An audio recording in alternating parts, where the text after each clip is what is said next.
Welcome back. It is 7/31 of 2015. We're going to take a look at the final essay in Brentano'S book on space, time, and the continuum. It's from 150 to 181. It is directed specifically to the space continuum, but it really gives us an overall summary. The first moment, Brentano tells us that object things are both localized and temporally extended. Object things both abbreviate substances and the accidents that are abbreviated under those substances. And the accidents can also abbreviate each other in a hierarchy. Now, a thing localized in its proper place is a topoid for Brentano. And that's all within the realm of intuition, the first moment. But even at the sensate concrete level, Brentano moves on to unitary intuition, which is kind of a pre-psychical realm. It's not the true psychical realm of the Da Kunta threshold, but it's more or less a pre-psychical realm. Kind of a pre-obliquo modality. So we're still in the realm of concreto, but if we take a look at the second moment, the substance of a thing is grasped here in a pre-psychical realm of unitary intuition. Substance is apprehended as a generalization, not signification, but apprehended as a generalization with its qualitative differences. Generalization equals an abstract name with its location, place, and temporal extension. So we kind of enter into a first stage of geometric modeling. Our generalization name reflects the in itself of an object, the substance of the thing in itself, but it cannot go out of itself until the action of dialogue at the Da Kunta threshold, where it can be raised to signification or true sign. So these objects of the event whole, within the holistic boundary, are individuated according to their in itself core substance that abbreviates its related accidents. So in the second moment, we do more or less take up a pre-obliquo modality. We do apprehend the something earlier of the concrete event. We do this by positing a very brief moment of temporal continuum boundary. And in this way, the spatial determinate things as a generalization can make a transition to a manifold of topoid differences in their proper interrelated place. Thing transitions to topoid in its interrelated place, and we end up with a spatial place model even in the realm of concreto. A spatial place model within the realm of concreto. Now, once we reach this moment of the spatial place model, we're ready to move on to the Da Kunta threshold, which is Aristotle's Da Kunta threshold of dialogue. And it is also the realm of spirit, and it is the realm where we raise topoids to signification. And it is analytic rather than intuitive.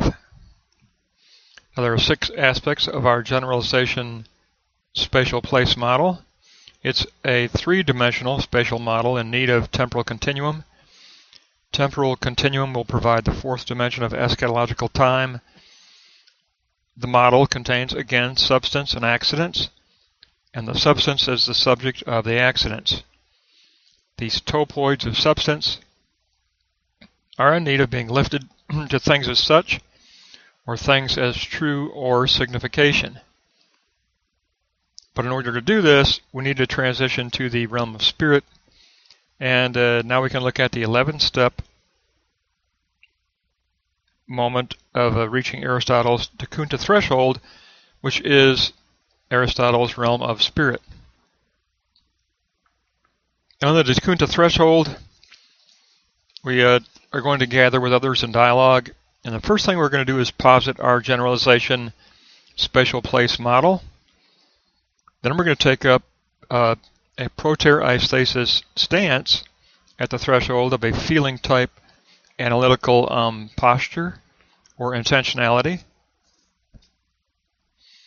And we lift out the relevant marks of signification for the topoids through dialogue with others at the dialogue threshold. We do posit the temporal continuum, and we engage in an inference type dialogue concerning these relevant marks of signification, and we're able to lift the topoids to signification as true signs through this dialogue of inference with regard to the concrete topoid and its relevant mark of signification. So once we acquire this network of true signs of having lifted topoids to true signs, we're ready to engage in a dialogue concerning the endoxa, or the agreed upon enlightenment, of the sui generis, the absolute universality. So we want to work on that universality third-party workspace, which is an endoxa sui generis universality. And we negate any adoxa disagreements. And we take this universality that we acquire intersubjectively, and we form a geometric abstracto model of sign genus, or a sign model. And then from this sign model, we're going to form our ideal, again, ideal, not practical, but the ideal teleosis model of intent, of a true eschatological trajectory and intent. But it doesn't have any specific content, so next we fill the teleosis with content by applying the Aristotelian generic concept of kaliston, the kion, or ethical nobility, so we can form a model of praxis positing.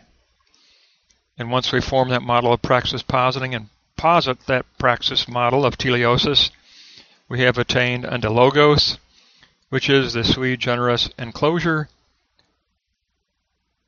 functioning along with our posited individual teleosis in concrete reality. So the third moment gives us a bit of a summary from what he's already given us in the volume.